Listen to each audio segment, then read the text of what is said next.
A person who exchanges his dress for that of the other sex because it brings on some certain kind of lustful thrill. Literally in the Hebrew, it reads this way: a woman shall not wear that which appertains to a man, that which pertains to a man, nor shall a man put on what pertains to a woman. Clothes, implements, weapons, tools, anything that robs one of clear female identity or male identity. Now, we're not talking about the fact that some of the Bible bangers in the past have said that's why women can't wear pants, because pants belong on men. Well, come on.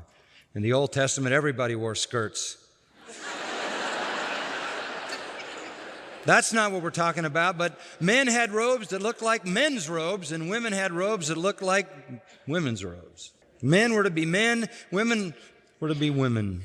God made us male and female, and Satan, of course, seeks to obliterate that.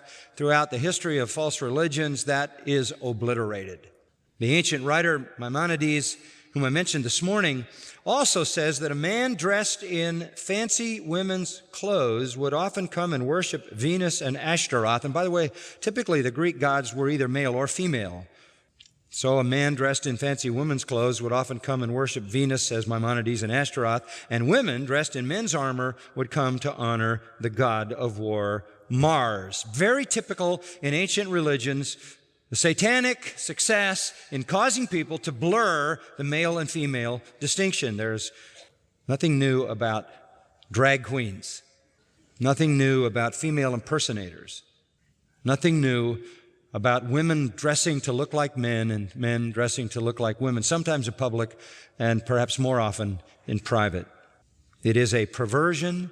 It is an abomination. Even to wear clothes that belong to, or implements that belong to, the opposite sex.